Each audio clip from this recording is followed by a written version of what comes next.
Mwiriwe neza bakunzi ba YouTube, uyu munsi ngiye kubagezaho story yanjye, inkuru y'ubuzima bwanjye bwite. Ngiye ku ijambo rimwe ryatumye ubuzima bwanjye bwangirika. Nabwiwe ijambo rimwe nkiri umwana mutoya, ijambo ryagize ingaruka mbi ku buzima bwanjye. Kera nkiri umwana mutoya, nyogokuru yaje kunterura, birangije avuga ati uyu mwana ntago asa n'abana bo mu muryango wacu. Bityo rero iryo jambo papa akura yishyiramo ko ntari umwana we, akura yishyiramo ko atambyaye. Muri make ubuzima burankomerera, bitangira ngeraho nanjye ntangira kubibonesha amaso, ntangira kwiyumvisha ko kwibaza ko aba babyeyi barambyaye, barantoraguye cyangwa byagenze bite.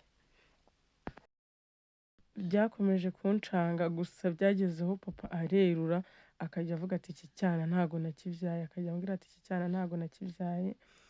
Gusa hagati aho ngaho mama yakomeje kugira impuhwe, nta n'ikindi kintu yari bubihindureho, kubera ko hari barumuna banjye yagombaga kurwanirira. Ubwo nyine yageragezaga kuba kuri kote yanjye. Havukaga ibibazo bikomeye hahandi na barumuna banjye babigenderagamo.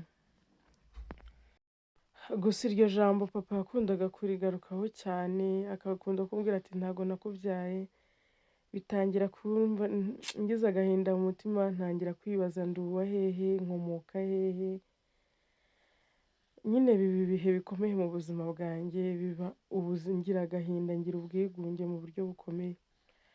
Igihe kimwe rero haje kuba amakimbirane mu muryango, nibwo nigiriye inama yo kujya kubaza nyogokuru ubyara mama impamvu papa ahora ambwira ko atambyaye.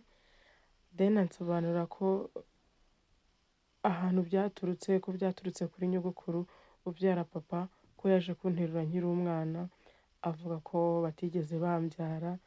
Guhera icyo gihe rero papa yisetingamo ko atambyaye. Tubane mu gice cya kabiri.